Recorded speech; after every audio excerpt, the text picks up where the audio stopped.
Hello everyone, welcome to IQ Tab. So let's start with the newspaper analysis for 6th of December. Before that, if you want the PDF of this video, you can go to Telegram and search for IQ Tab Official. आपको वहाँ पर इसकी PDF मिल जाएगी. सबसे पहले हम discuss करते हैं कि आज हमें कौन कौन सा न्यूज़ को देखना है. First of all will talk about a army operation that was recently held in Nagaland and that has went horribly wrong. Second will talk about judicial infrastructure. देखिए, सुप्रीम कोर्ट और हाई कोर्ट को develop करने के लिए, उनका infrastructure develop करने के लिए हर साल कुछ पैसे सैंक्शन किए जाते हैं, but these money they have been under utilise, properly उनको यूज़ नहीं किया जाता है.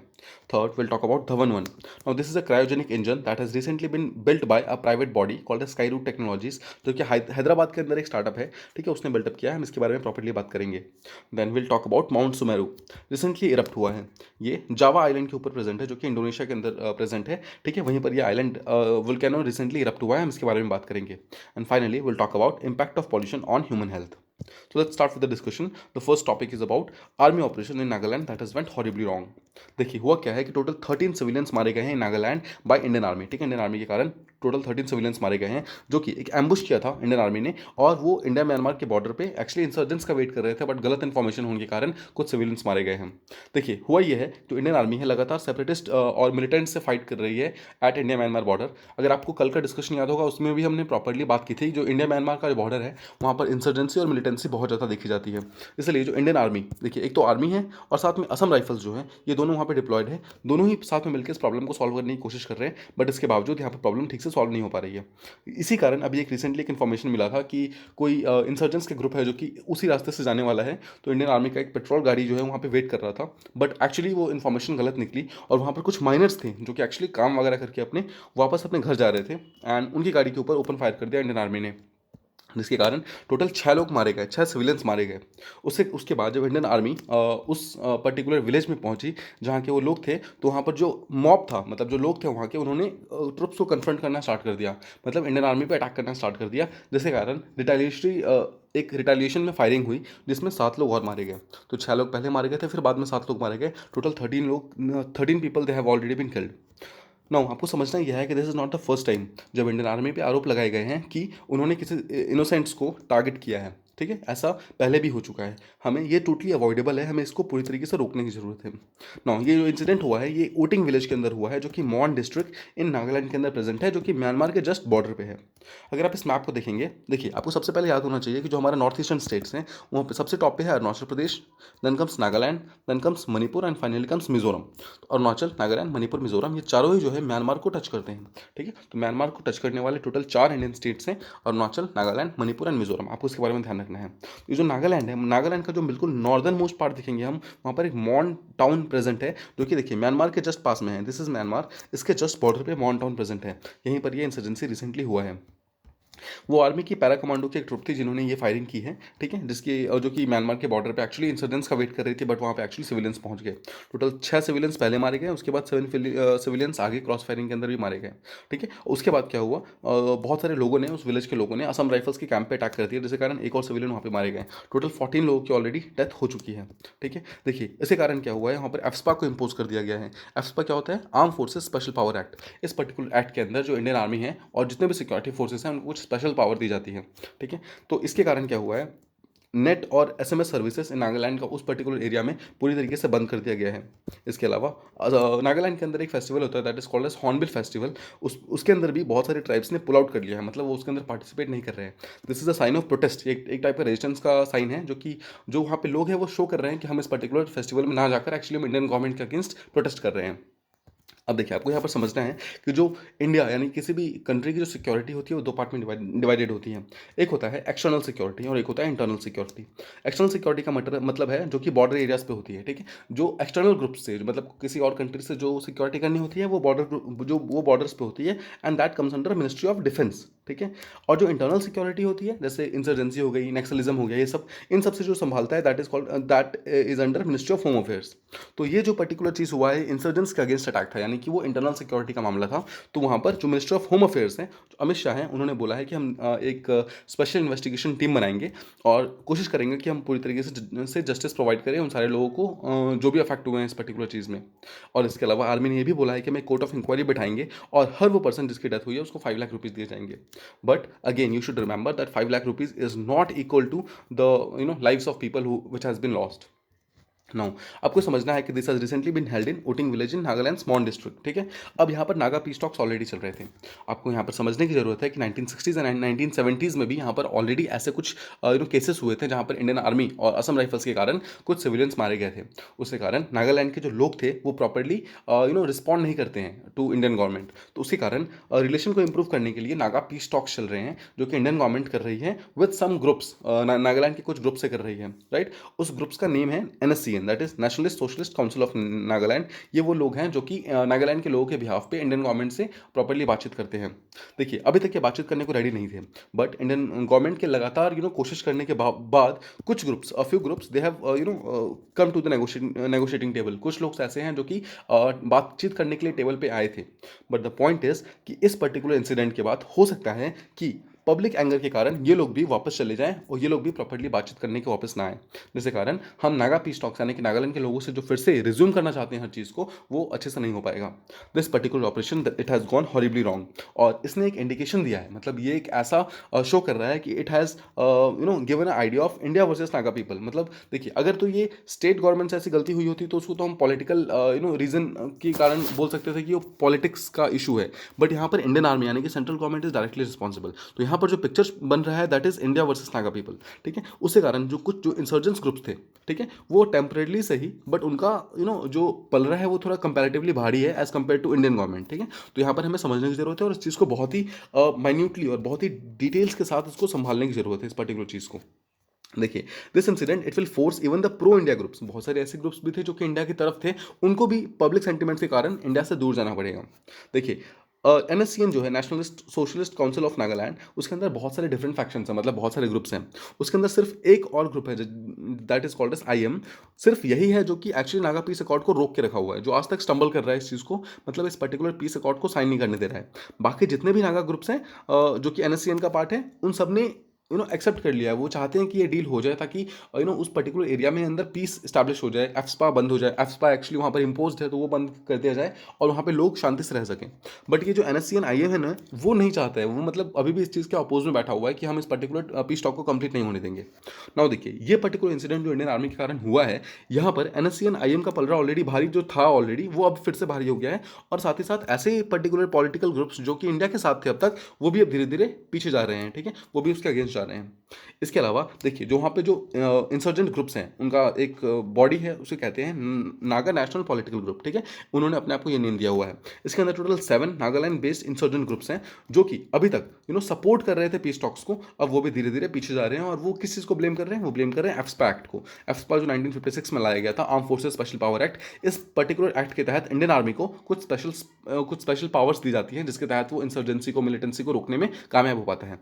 तो लेकिन ये एक्ट जो है बहुत लोग इसे ड्रैकोनियन कहते हैं, मतलब इसके अंदर कोई भी रूल बेस्ड लॉ नहीं है। वहाँ पर आपको बिना किसी वारंट के अरेस्ट हो सकता है, ठीक है। सिर्फ अगर आप अगर गलती ना भी हो तो भी आप पूरे आपका हाउस सीज हो सकता है एंड ऑल। ऐसे बहुत सारे ऐसे प्रोविजंस हैं जिसके कारण इस पर्टिकुलर एक्ट को ड्रैकोनियन बोला जाता है, मतलब ये पर्टिकुलरली डेमोक्रेसी के लिए अच्छा नहीं बोला जाता है, ठीक है। आई होप आपको ये पर्टिकुलर टॉपिक अच्छे से समझ आ गया होगा। Now we will move on to judicial infrastructure, ठीक है। यहाँ पर देखिए, यहाँ पर हम एक स्पेशल फोकस करेंगे on national judicial infrastructure corporation NJIC के बारे में हम बात करेंगे।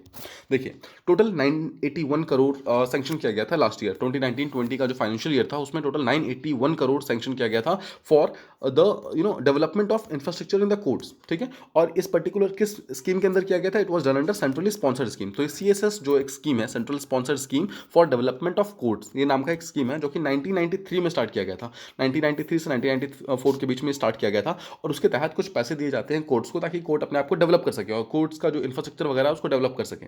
बट द पॉइंट इज कि 981 करोड़ जो इस साल में दिया गया था, उसमें से सिर्फ 84.9 करोड़ ही ऐसा है जो यूटिलाइज हुआ है। मोर देन 90% जो पैसा है वो अभी भी अनयूटिलाइज पड़ा हुआ है। नाउ आपको समझना ये है कि क्या ये चीज़ कोविड के कारण हो रहा है कि ये सारे पैसे यूटिलाइज नहीं हुए? जी नहीं, ऐसा नहीं है। इट इज़ नॉट एनोमली, ये कुछ अलग से नहीं हुआ है। ऐसा पिछले 30 सालों से देखा जा रहा है। इन द लास्ट 3 डेकेड्स देखा गया, जब से ये बनाया गया है 1993 में, जब से ये CSS बना है यानी कि सेंट्रली स्पॉन्सर्ड स्कीम बना है, तब से ही ये पर्टिकुलरली प्रॉपर्ली इसको यूटिलाइज नहीं किया जा रहा है। ये पैसा वैसे का वैसे ही रखा हुआ है, बट इसको प्रॉपर्ली इंफ्रास्ट्रक्चर को डेवलप करने में नहीं लगाया जा रहा है। जो हमारे चीफ जस्टिस ऑफ इंडिया है NV रमन्ना सर, उन्होंने रिसेंटली प्रपोज किया है द क्रिएशन ऑफ NJIAA। ये क्या है? National judicial infrastructure authority of India. उन्होंने बोला है कि जिस तरह अलग अलग बॉडीज़ हैं, मतलब बाकी सेक्टर्स में डेवलपमेंट करने के लिए जिस तरह अलग अलग बॉडीज़ हैं, उस तरह ही जुडिशरी में प्रॉपर्ली डेवलपमेंट करने के लिए एक बॉडी बनाई जानी चाहिए जिसका नेम होगा judicial infrastructure authority of India. ठीक है, और ये सारा का सारा काम संभालेगा about the budgeting and infrastructure development of all the subordinate courts in the country, मतलब सुप्रीम कोर्ट, ठीक है, फिर high court, all the district courts, इन सारे के सारे कोर्ट्स का प्रॉपर्ली इंफ्रास्ट्रक्चर डेवलपमेंट होना चाहिए, वो इस पर्टिकुलर बॉडी के पास जाना चाहिए। देखिए, आपको ध्यान रखना, ये प्रपोज्ड बॉडी है, ये भी बनाई नहीं गई है। अब आपको कुछ डेटा के साथ इस चीज़ को सब्सटेंशिएट करते हैं जो आपके मेंस में काम आ सकता है। देखिए, टोटल स्ट्रेंथ जो है, टोटल सैंक्शन स्ट्रेंथ जो है, टोटल जुडिशियल ऑफिसर्स अभी इंडिया के अंदर टोटल कितने हो सकते हैं? 24,000। ठीक है, 24,000 से ज़्यादा अभी जुडिशियल ऑफिसर्स ऑलरेडी इंडिया के अंदर प्रेजेंट है। बट इंडिया के अंदर टोटल जो कोर्ट हॉल्स हैं वो सिर्फ 20,000 है। मतलब समझ रहे हैं आप, 4,000 से ज़्यादा ऐसे जुडिशियल ऑफिसर्स हैं जिनके पास टोटल कोर्ट रूम्स ही नहीं है। मतलब उनके पास अपने प्रॉपरली अपना कोर्ट सेशन कंडक्ट करने के लिए उनके पास कोर्ट रूम ही नहीं है। इसमें से भी 20,000 के अलावा भी लगभग 600 से ज़्यादा ऐसे हॉल्स हैं जो कि रेंटेड है, मतलब उनके पास अपना इंफ्रास्ट्रक्चर है ही नहीं कोर्ट्स के पास। इसके अलावा देखिए, 24,000 टोटल ऑफिसर्स हैं, लेकिन उसके बदले में सिर्फ 17,800 ही रेजिडेंशियल यूनिट्स है। मतलब हर एक जज को जो घर दिया जाता है, टोटल 24,000 जज है लेकिन सिर्फ 17,000 ही घर हैं जो कि प्रेजेंट है। ठीक है, टोटल 24,000 ऑफिसर्स है लेकिन सिर्फ 17,000 ही घर प्रेजेंट है अभी के टाइम में। मतलब लगभग 7,000 ऐसे लोग हैं जिनको अभी भी क्वार्टर्स अलॉट नहीं किए गए हैं बाई सेंट्रल गवर्नमेंट। इसके अलावा इस 17,000 के अंदर भी अराउंड 4,000 ऐसे घर हैं जो कि रेंटेड हैं, मतलब वहाँ पर भी अपना इंफ्रास्ट्रक्चर नहीं है कोर्ट्स के पास। इसके अलावा देखिए, 26% ऐसे कोर्ट के कॉम्प्लेक्स है जहाँ पर सेपरेट लेडीज टॉयलेट्स भी नहीं, मतलब लेडीज टॉयलेट्स देखिए, हम जहाँ पर हम स्वच्छ भारत मिशन एंड अलग अलग जो स्कीम्स है उसके तहत हम क्या कर रहे हैं, हम ऐसा कर रहे हैं कि जो हर एक स्कूल, हर एक मोहल्ला, हर एक जगह क्या होना चाहिए, लेडीज़ का वॉशरूम वगैरह होना चाहिए। लेकिन यहाँ पर हम देख रहे हैं जो जुडिशरी है वहीं पर अराउंड 26% ऐसे कोर्ट्स हैं, कॉम्प्लेक्सेस है जहाँ पर लेडीज़ का टॉयलेट ही नहीं है। And even more dreadful situation ये है कि 16% तो ऐसे है जहाँ पर जेंट्स का टॉयलेट भी नहीं है। तो आप समझ सकते हैं सिचुएशन कितनी खराब है ऑलरेडी।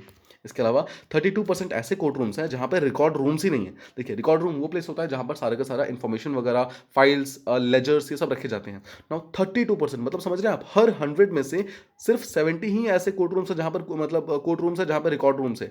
30 कम से कम ऐसे, हर एक 100 में 30 ऐसे मतलब कोर्ट है जहाँ पर रिकॉर्ड रूम्स नहीं है, मतलब जहाँ फाइल्स रखने के लिए एक प्रॉपर प्लेस डेजिग्नेट ही नहीं किया गया है। एंड अराउंड 50% ऐसे 50% से ज़्यादा ऐसे कोर्ट रूम्स हैं जहाँ पर लाइब्रेरी ही नहीं है। सो आप देख रहे हैं सिचुएशन कितना ड्रेडफुल है। Now this is already a problem जिसे हमें सॉल्व करने की जरूरत है। इसके अलावा only 5% of the court they have medical facilities. Now this is one of the biggest problems. जैसा हम लगातार बात करते हैं, जुडिशरी खुद ऐसी बात करती है कि मेडिकल फैसिलिटीज हर एक बॉडी के अंदर होना चाहिए, मतलब be it residential, be it commercial, हर एक बिल्डिंग के अंदर एटलीस्ट एक बेसिक मेडिकल फैसिलिटीज का एक छोटा सा किट होना चाहिए। बट जैसा हम देख सकते हैं यहाँ पर कोर्ट्स के अंदर सिर्फ 5% ही ऐसा कोर्ट है जहां पर बेसिक मेडिकल फैसिलिटीज भी प्रेजेंट है, बाकी 95% के अंदर कोई बेसिक मेडिकल फैसिलिटीज भी प्रेजेंट नहीं है। नाउ जैसा हमें पता है, कोविड पैंडेमिक के कारण क्या हुआ था, ज़्यादातर कोर्ट्स जो है वो हाइब्रिड सिस्टम को फॉलो कर रहे हैं। हाइब्रिड सिस्टम का मतलब क्या है, जहां पर कुछ दिन फिजिकली कोर्ट चलता है, मतलब जहां पर लोग आते हैं कोर्ट्स में अंदर, बाकी दिन जो है वीडियो कॉन्फ्रेंसिंग के मोड से कोर्ट चलता है। लेकिन आपको जानकर हैरत होगी कि सिर्फ 27% ही ऐसे कोर्ट रूम्स हैं जहां पर जज के पास कंप्यूटर है। आप समझ रहे हैं, अराउंड 63% ऐसे वो है, सॉरी 73% आपको ऐसे कोर्ट रूम्स मिलेंगे जहां पर टोटल मतलब जज के पास कंप्यूटर ही नहीं है। तो अगर कंप्यूटर नहीं है तो प्रॉपर्ली वीडियो कॉन्फ्रेंसिंग कैसे चलेगा? ठीक है, आई होप आपको समझ आ रहा होगा इस चीज़ की सिचुएशन ऑलरेडी कितनी ग्रेव है। अब जो ये बॉडी वो की गई है, national judicial infra authority of India, ये एक सेंट्रल एजेंसी की तरह काम कर सकता है जहां पर हर एक स्टेट के पास अपना खुद का एक जुडिशियल इंफ्रा अथॉरिटी होगा, ताकि देखिए जिस तरह एक नालसा मॉडल है, नेशनल लीगल सर्विस अथॉरिटी जो नालसा है, ठीक है, उसके नीचे सालसा आता है, स्टेट लीगल सर्विस अथॉरिटी, उसके नीचे डालसा है, यानी कि डिस्ट्रिक्ट लीगल सर्विस अथॉरिटी। इस तरीके से ही आपको नेशनल लेवल पे एक जुडिशियल इंफ्रा अथॉरिटी बनाने की जरूरत है, उसके नीचे फिर स्टेट लेवल पे, फिर उसके नीचे डिस्ट्रिक्ट लेवल पे, ताकि जितने भी कोर्ट रूम्स वगैरह हैं उनको प्रॉपर्ली डेवलप किया जा सके। अगर इनको प्रॉपर्ली डेवलप नहीं करेंगे तो एक्चुअली हियरिंग कहाँ होगी? हम ऑलरेडी इंडिया के अंदर पेंडेंसी ऑफ कोर्ट, हमें पता है पेंडेंसी ऑफ केसेस बहुत ज़्यादा है, राइट, बहुत ज़्यादा ऐसे केसेस जो ऑलरेडी मतलब पेंडिंग है। तो अगर हम एक और एक्सक्यूज ऐसा दे देंगे कि वहाँ पर इंफ्रास्ट्रक्चर ही नहीं है, तो ये केसेस तो ऑलरेडी पेंडिंग केसेस की नंबर्स लगातार बढ़ते जाएंगे। हमें इस चीज़ को जल्दी से जल्दी रोकने की जरूरत है एंड इसको इंप्रूव करना बहुत इंपॉर्टेंट है। Now the next topic that we have to talk about is Dhawan 1। Now जैसे आप देख सकते हैं, this is the name of the company, this is Skyroot technologies name है। इन्होंने टोटल अब तक 3 रॉकेट्स बनाने की स्टैब्लिशमेंट की बात की है, विक्रम 1, विक्रम 2 एंड विक्रम 3। आज हम विक्रम 2 के बारे में बात करने वाले हैं, ठीक है। Vikram 3 is a propose one. Now देखिए, अब हम धवन 1 के बारे में बात करते हैं। फर्स्ट ऑफ ऑल, धवन 1 क्या है? आपको ध्यान रखना है धवन वन एक इंजन का नेम है, धवन वन रॉकेट का नेम नहीं है। धवन वन एक इंजन का नेम है जो कि क्रायोजेनिक इंजन है, ठीक है। और ये पहली बार ऐसा हुआ है कि इंडिया के अंदर कोई प्राइवेट कंपनी ने क्रायोजेनिक इंजन बनाया है। हैदराबाद के अंदर एक कंपनी है जिसका नाम है स्काई रूट एरोस्पेस टेक्नोलॉजीज, इन्होंने सक्सेसफुली टेस्ट फायर करके भी देख लिया है धवन वन को, this is working perfectly fine. Now they became the countries first privately developed fully cryogenic rocket engine, ठीक है, पूरी तरीके से क्रायोजेनिक है, जहां पर टोटल दो रॉकेट प्रोपेलेंट्स को यूज कर रहे हैं, मतलब दो फ्यूल्स को यूज कर रहे हैं। One is liquid nitrogen gas and second is liquid oxygen gas, ठीक है। Liquid nitrogen, liquid natural gas और लिक्विड ऑक्सीजन दोनों को यूज कर रहे हैं वो लोग अपने as a fuel. Now this particular engine it has been developed using 3D printing, आपको ध्यान रखना है 3D प्रिंटिंग से इस पर्टिकुलर इंजन को डेवलप किया गया है, जहां पर सुपर अलॉय को यूज किया गया था इसका बॉडी को बनाने के लिए। ये 100% मेड इन इंडिया है, इनकी पूरी तरीके से इंडिजीनियस है। It has been named after Satish Dhawan, ये जो धवन नेम है सतीश धवन के नेम से दिया गया था, जो कि 3rd चेयरमैन थे इसरो के, ठीक है। और यहाँ तक इन्होंने advance launch capabilities of India के लिए भी काफी काम वगैरह किया था। नाउ रिसेंटली जो विक्रम 2 है जिसके बारे में हमने अभी बात की है, विक्रम 2 जो इसके पास जो सैटेलाइट है, मतलब जो वो रॉकेट है, उसके अपर स्टेज के लिए इस इंजन को रेडी किया जा रहा है, ठीक है। विक्रम 2 के अपर स्टेज के लिए धवन 1 को रेडी किया जा रहा है। नाउ ये जो विक्रम 2 है इसका नेम जो विक्रम जो है विक्रम साराभाई के नेम से लिया गया है, जिन्होंने एक्चुअली स्पेस प्रोग्राम स्टार्ट किया था इंडिया के अंदर, और उन्होंने एडवांस न्यूक्लियर रिसर्च वगैरह को भी प्रमोट करना स्टार्ट किया था। नाउ विक्रम 2 जो रॉकेट है it uses a combination of liquid natural gas, जैसा हमने अभी बात किया, विच इज मतलब जो ये जो लिक्विड नेचुरल गैस है it has more than 90% methane, ठीक है। मीथेन प्रेजेंट है इसके अंदर एज फ्यूल, एंड जो लिक्विड नेचुरल गैस है it is use in combination of liquid oxygen, जैसा हमने बात किया लिक्विड नेचुरल गैस और लिक्विड ऑक्सीजन दोनों ही इसमें एज फ्यूल यूज किए जाते हैं। और देखिए जो लिक्विड नेचुरल गैस है और लिक्विड ऑक्सीजन जो है इन दोनों को जब कंबाइन करते हैं that is called as methalox. तो आपको ध्यान रखना है मिथेलॉक्स क्या होता है। Methalox is actually liquid natural gas, ठीक है, जिसके अंदर मीथेन प्रेजेंट होता है और लिक्विड ऑक्सीजन। तो आप देख सकते हैं ऑक्सीजन एंड मीथेन दोनों का कंबाइन जो है that is called as methalox. Now it is a kind of fuel for cryogenic rocket, ठीक है। तो ये क्रायोजेनिक रॉकेट्स के लिए फ्यूल की तरह काम करता है। नाउ ये जो पर्टिकुलर कॉम्बिनेशन है यानी कि इसका लिक्विड नेचुरल गैस का और लिक्विड ऑक्सीजन का, it provides for high performance. First of all performance काफी हाई है, इसके अलावा बहुत ही लो कॉस्ट है और ये एनवायरमेंट फ्रेंडली है। तो ये काफी अच्छा ऑल्टरनेटिव हो सकता है अभी जो हम स्पेस फ्यूल यूज करते हैं उसके बदले के लिए। इसलिए जो स्काई रूट एरोस्पेस इंजीनियर्स हैं इसको फ्यूल ऑफ द फ्यूचर बोलते हैं, मतलब उन्हें पता है कि आगे जाकर हर एक टेक्नोलॉजी जो है हर एक कंपनी जो है इसी पर्टिकुलर फ्यूल को आगे जाकर यूज कर सकती है, इसलिए फ्यूल ऑफ द फ्यूचर की तरह काम कर रहा है। नाउ ये जो देखिए अब जो विक्रम 2 ऊपर जाएगा तो क्या लेकर जाएगा एग्जैक्टली, ठीक है। तो आपको ध्यान रखना है ये पिक्सल 1 नाम का एक सैटेलाइट लेके जाएगा ऊपर, जो कि 2022 में यानी कि नेक्स्ट ईयर लॉन्च होने की बात की जा रही है, and it will be the first private satellite in any earth observation satellite in low earth orbit, जो कि इंडिया से कोई भी प्राइवेट बॉडी जो स्पेस में भेजेगी वो फर्स्ट होगा। तो आई होप आपको समझ आ रहा होगा। यहाँ पर देखो 3 चीज़ें आपको समझनी है यहाँ पर।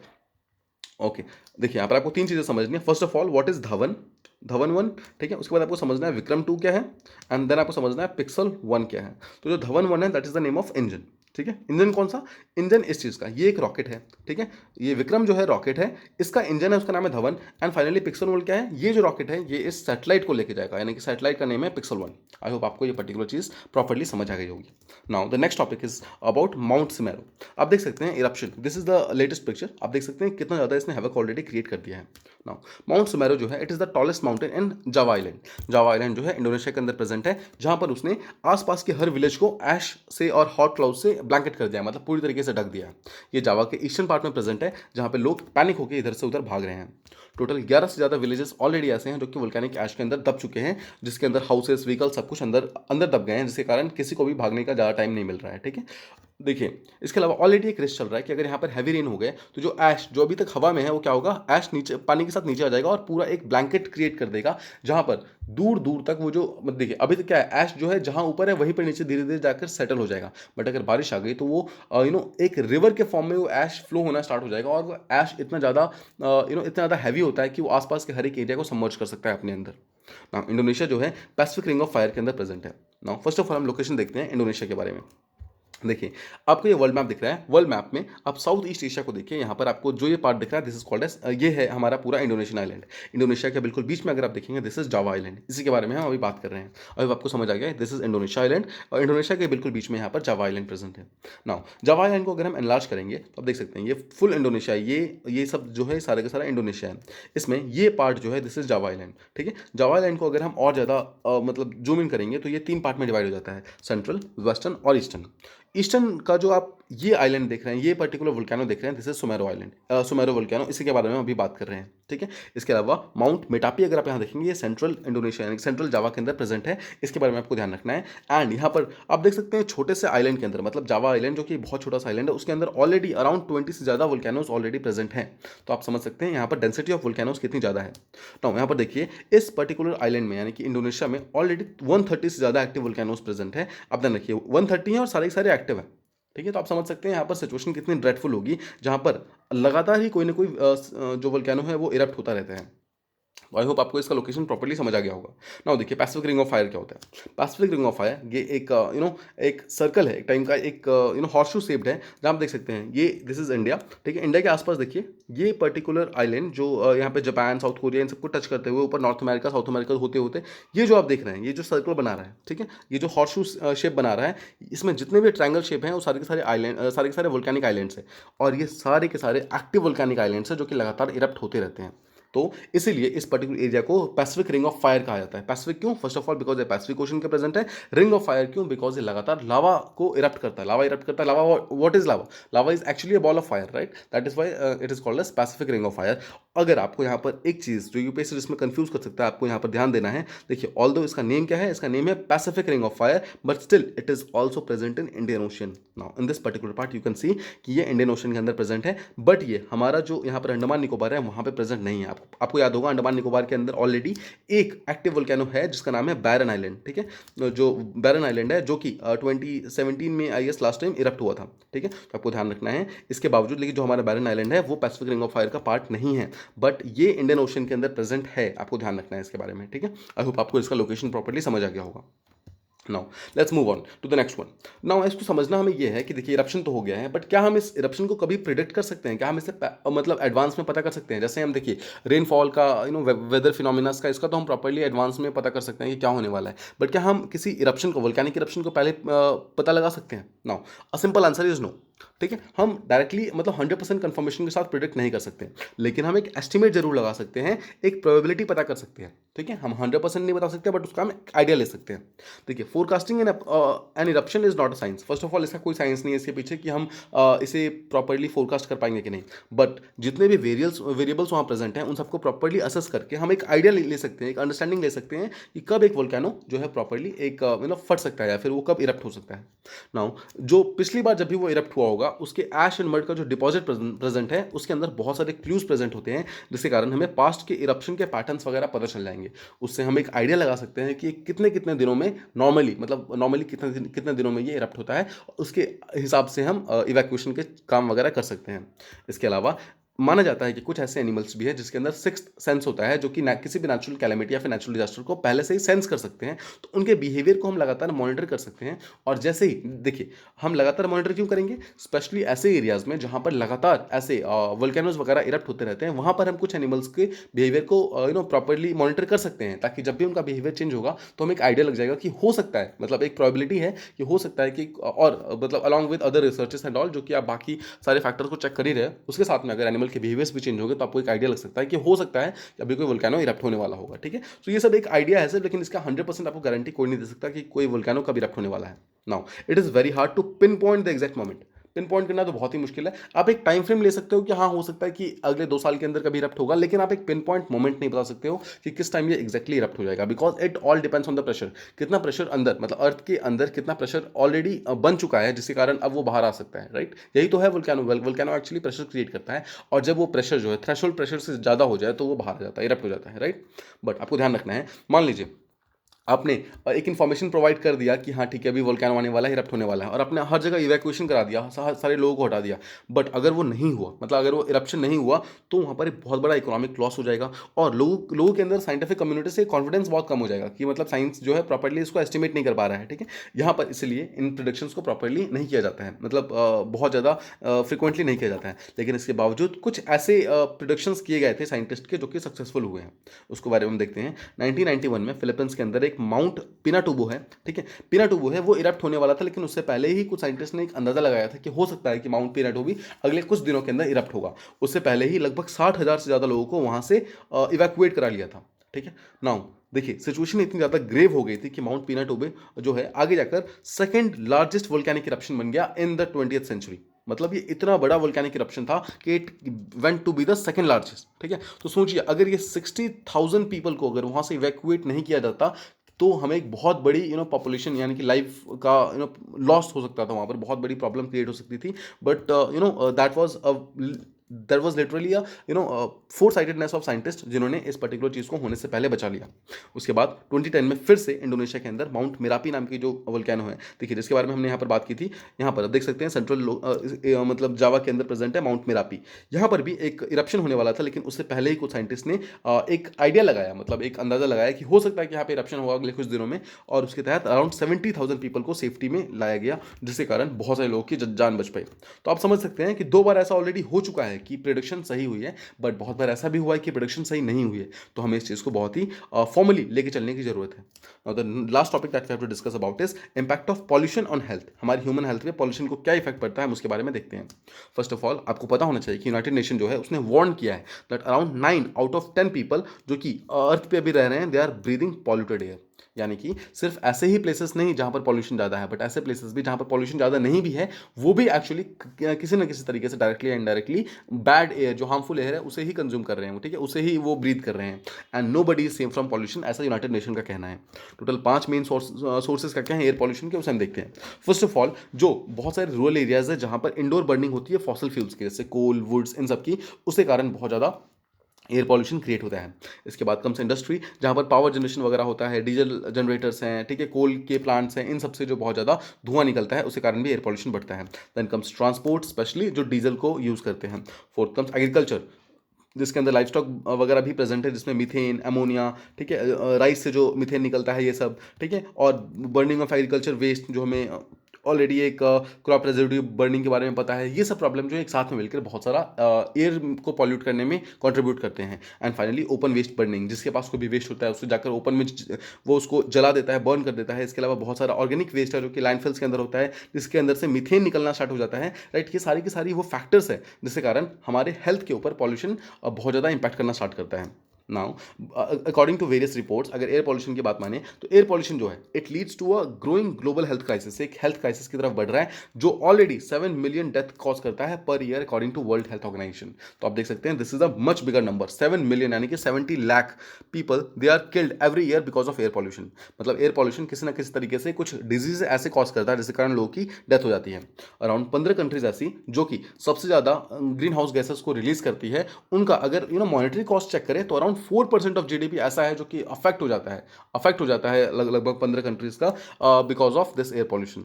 इसके अलावा माना जाता है कि हर minute around 13 people and every hour around 800 people they are killed because of air pollution. ठीक है, नाउ दिस अकाउंट्स फॉर, अगर इस नंबर को हम कंपेयर करें बाकी जो मेन डिजीज हैं उनसे, तो मलेरिया, टीबी, एड्स, इन सबसे ज़्यादा कंबाइन करके इन सबसे ज़्यादा डिजीज जो कॉज करता है वो ये एयर पॉल्यूशन कॉज करता है। Air pollution is already responsible for 26% of death from schematic heart disease. देखिए स्कीमेटिक हार्ट डिजीज क्या होता है, जहाँ पर जो हमारे हार्ट का जो आर्टरीज है वो पतले हो जाते हैं, राइट, पतले हो जाते हैं। तो this mainly is cause due to respiratory failures, ठीक है, मतलब प्रॉपर ऑक्सीजन जो नहीं पहुंच पाता है हमारे हार्ट तक, उसके कारण प्रॉब्लम होती है, और एयर पॉल्यूशन उसका एक मेन कॉज है। इसके अलावा स्ट्रोक्स कॉज होता है, जिसमें मतलब 24% ऐसे डेथ्स है जो कि स्ट्रोक्स के कारण होते हैं। स्ट्रोक्स का मतलब क्या है, जहां पर ऑक्सीजन जो है प्रॉपर्ली ब्रेन तक नहीं पहुंच पाता है। अगेन ऑक्सीजन अगर हम प्रॉपर्ली ऑक्सीजन हम इंटेक नहीं करते हैं इसलिए वो ब्रेन तक नहीं पहुंच पाता है। Then comes chronic obstructive pulmonary disease के कारण 43% की डेथ हो रही है। ठीक है, पल्मोनरी डिजीज का मतलब है रेस्पिरेटरी डिजीज, जहां पर लंग्स डायरेक्टली अफेक्ट होता है। एंड फाइनली अराउंड 29% ऐसे लोग हैं जो कि लंग कैंसर से जिनकी डेथ हो रही है लगातार।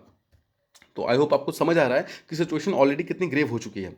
इसके अलावा अगर हम हाउस होल्ड का एयर पॉल्यूशन की बात करें, it is causing around 3.8 million premature deaths. Premature deaths का मतलब है कि अभी उस पर्टिकुलर पर्सन के पास, अगर मतलब वो नॉर्मली एफिशिएंटली काम करता तो उसके पास अभी और भी जिंदगी बाकी थी, मतलब he should not have died so soon, but इसके बावजूद अराउंड 3.8 मिलियन यानी कि 38 lakh people they are killed because of household air pollution. ठीक है, इसके अलावा the vast majority of them they are in developing world. जैसा हमें पता है कि क्लीन सोर्स ऑफ फ्यूल यहाँ पे बहुत कम है, बहुत सारे ऐसे डेवलपिंग वर्ल्ड है वहाँ पर उनको फॉडर जो फॉसिल फ्यूल्स हैं, कोल हैं, लकड़ियाँ हैं, वुड हैं, उन सब से को यूज़ करना पड़ता है for day to day activities. उसके कारण जो वो एयर को जिसको ब्रीथ कर रहे हैं that is not very clean, वो बहुत हार्मफुल एयर होता है, उसके कारण प्रॉब्लम बहुत ज़्यादा बढ़ जाती है।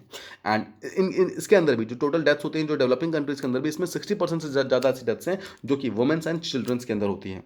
नाउ 93% जो चिल्ड्रन ऐसे हैं जो ऐसे एरियाज में रह रहे हैं जहाँ पर air pollution is more than जितना WHO ने अपने गाइडलाइंस के अंदर बोला हुआ है, जितना एयर पॉल्यूशन होना चाहिए उससे ज़्यादा एयर पॉल्यूशन ऑलरेडी प्रेजेंट है। ऐसे एरियाज में अराउंड 90% ज़्यादा लोग बच्चे रह रहे हैं। देखिए बच्चों के अंदर भी बहुत ज़्यादा प्रॉब्लम्स कॉज करता है। देखिए it causes low birth weight, ठीक है, जो जब बच्चे का बर्थ होता है तो उसका वेट बहुत कम होता है। एजमा, चाइल्डहुड कैंसर्स, ठीक है, obesity, poor lung development, autism, ये सब वो प्रॉब्लम्स हैं जो कि एयर पॉल्यूशन के कारण लगातार बढ़ती जाती है। इसके अलावा देखिए अगर लो इनकम कंट्रीज़ की बात करें, जितने भी मिडिल इनकम कंट्रीज हैं उनकी बात करें, तो उसमें 97% सिटीज़ ऐसी हैं जिसमें कम से कम 1 लाख इनहेबिटेंट्स रहते हैं, जहां पर WHO का जो मिनिमम एयर क्वालिटी लेवल है उसको मेंटेन भी नहीं किया जाता है। मतलब प्रॉपरली ये भी नहीं है कि जितना एयर क्वालिटी होना चाहिए, जितना एयर क्वालिटी इंडेक्स होना चाहिए, उससे कहीं ज़्यादा हार्मफुल एयर वहाँ प्रेजेंट है। लेकिन यहाँ पर जो हाई इनकम कंट्रीज है उसमें भी अराउंड 29% सिटीज़ ऐसी हैं जो कि इस गाइडलाइंस को फॉलो नहीं कर पाती हैं। आई होप आपको समझ रहा होगा कि एयर पॉल्यूशन एक ऐसी चीज़ है जो कि सिर्फ लो इनकम कंट्रीज में नहीं बट हाई इनकम कंट्रीज में भी प्रॉपर्ली मतलब बराबर का वो देता है, मतलब हार्म कॉज करता है। इसीलिए हमें जो पेरिस एग्रीमेंट के अंदर जो हमने बात की थी of keeping it around 1.5 degree Celsius जो हमारा ग्लोबल टेम्परेचर है, एंड एट सबसे वर्स्ट सिनेरियो के अंदर हमें 2 डिग्री से कम तो उसको रखना ही रखना है। बिकॉज अगर हम ऐसा कर पाएंगे तो अराउंड हम 1 मिलियन लाइव्स हर साल बचा पाएंगे, अराउंड 10 लाख लाइव्स हर साल बचा पाएंगे बाई 2050 अगर हम एयर पॉल्यूशन को कम कर पाएंगे इस तरीके से। तो आई होप आपको ये चीज़ समझ आ गई होगी। Now will talk about some of the problems that are caused by air pollution. देखिए first of all one of the main components of air pollution is PM 2.5। PM 2.5 and PM 10 ये सबसे main problems जो कि fine particles हैं जो कि हमारे जो नॉस्ट्रल्स हैं, जो हमारी नोज है उसको प्रॉपर्ली ब्लॉक नहीं कर पाते हैं। उसके कारण देखिए ब्रेथ का शॉर्टनेस हो सकता है, मतलब सांस लेने में तकलीफ हो सकती है, वीजिंग, कफिंग, चेस्ट पेन, फटिंग, ये सारी की सारी प्रॉब्लम्स हो जाती हैं। अब अगर सिचुएशन बहुत ज़्यादा बढ़ जाए तो कार्डियोवैस्कुलर यानी कि हार्ट से रिलेटेड डिजीज बहुत बढ़ सकती है, और एजमा और COPD यानी कि लंग से रिलेटेड डिजीज भी प्रॉब्लम्स बढ़ा सकता है। इसके अलावा this is not the only problem, इसके अलावा जो ग्राउंड लेवल ओजोन है यानी कि जो बैड ओजोन जो कि ट्रोपोस्फेयर के अंदर, देखिए ओजोन 2 टाइप के होते हैं, एक होता है स्ट्रेटोस्फेयर के अंदर और एक होता है ट्रोपोस्फेयर के अंदर। जो स्ट्रेटोस्फेयर के अंदर होता है वो तो गुड ओजोन होता है, मतलब वो ऐसा ओजोन होता है जो कि अल्ट्रा वायलेट रेस को हमारे अर्थ तक पहुंचने से रोकता है। But there is a bad ozone also that is present in troposphere, that is जो हम जिस एयर में हम रहते हैं वो उसे कहते हैं ट्रोपोस्फेयर। तो वहां पर अगर ओजोन पहुंच जाए that is called as ground level ozone and that is called as bad ozone. अगर वो आ जाए तो what can it cause? It can cause difficulty in breathing deeply. अगर आप जोर से सांस लेने की कोशिश करेंगे तो आप प्रॉपर्ली सांस नहीं ले पाएंगे because of ozone. Then again breath का शॉर्टनेस कॉज करेगा, सोर थ्रोट, ठीक है, इसके अलावा वीजिंग, कफिंग, फटीग, ये सारी की सारी प्रॉब्लम्स कॉज करेगा। और अगर ओजोन लगातार बढ़ती चला जाए तो एजमा, COPD और एम्फलाइसीमा नाम की एक बीमारी है जो कॉज कर सकता है।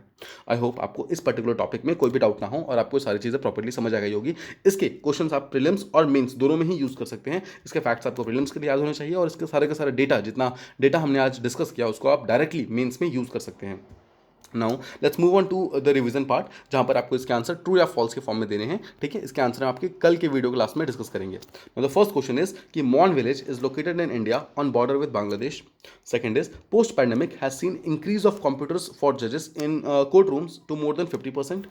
Next is Dhawan 1 is a new rocket made by private players in India. Fourth is Pixel 1 will be the first private satellite to be launched from India. Fifth question is Pacific Ring of Fire also includes volcanoes in Indian Ocean. And final question is air pollution kills more than malaria and TB combined. ठीक है। Now जो कल के question थे उसको हम properly discuss कर लेते हैं। The first question was that Cape Town is the largest city in South Africa. जी नहीं, ये गलत स्टेटमेंट है। हमने कल इसके बारे में प्रॉपर्ली बात की थी कि साउथ अफ्रीका के अंदर टोटल 3 कैपिटल सिटीज़ हैं, उसके अंदर एक है जो केप टाउन है, बट जो उसका लार्जेस्ट सिटी है that is called as Johannesburg. ठीक है, जोहान्सबर्ग इसका लार्जेस्ट सिटी है। सेकंड इज ओमिक्रॉन वेरिएंट जो है of Covid, it has been found to be less lethal than the Delta variant. जी हाँ, अभी तक के जितने भी रिसर्च एंड जितने भी प्रॉब्लम्स, जितनी भी चीज़ें चेक की गई हैं उसके अनुसार जो जितना भी ओमिक्रॉन वेरिएंट जो प्रॉब्लम्स क्रिएट कर रहा है वो बहुत ही कम है, मतलब वो लीथल नहीं है, मतलब वो डेथ कॉज नहीं कर रहा है अभी तक। Third is Reni village is located in Uttarakhand and is famous for wood carving. जी नहीं, ये गलत स्टेटमेंट है। रेनी विलेज जो है वुड कार्विंग के लिए फेमस नहीं है। Reni village is famous for जहां पर चिपको मूवमेंट स्टार्ट हुआ था। ठीक है। Next is common crow is a species of butterfly mainly found in South Asia. जी हाँ, ये बिल्कुल सही स्टेटमेंट है। ध्यान रखना आपको क्रो से यहाँ पर ये क्रो एक मिसनॉमर है, जहाँ पे नाम से पता नहीं चल रहा है, बट एक्चुअली बटरफ्लाई की स्पीसीज है। Next AK-203 will completely replace the INSAS rifle. जी हाँ, ये बिल्कुल सही स्टेटमेंट है। इंसास को हमें पूरी तरीके से रिप्लेस करना है, बिकॉज इंसास को लगातार इंडियन आर्मी 30 सालों से 30 साल से ज़्यादा से यूज़ कर रही है और इसकी जो ऑपरेशनल एफिशिएंसी है वो लगातार कम होती जा रही है। इसलिए अब इसको हम रशिया से हम AK-203 खरीद रहे हैं, उससे हम इसको पूरी तरीके से रिप्लेस कर देंगे। Next is Tamu village is located on Myanmar side of India Myanmar border. जी हाँ, सही स्टेटमेंट है। तामू जो है म्यांमार साइड में प्रेजेंट है। ठीक है, तामू और नामफ्लांग जिसके बारे में हम कल बात की थी, दोनों ही म्यांमार के अंदर प्रेजेंट है। And final question was that India Bhutan border is guarded by ITBP forces. जी नहीं, गलत स्टेटमेंट है। SSB यानी कि सशस्त्र सीमा बल जो है वो इसको प्रॉपर्ली गार्ड करता है। I hope you like the discussion. If you like the video, please do like, share and subscribe, and thank you so much for listening.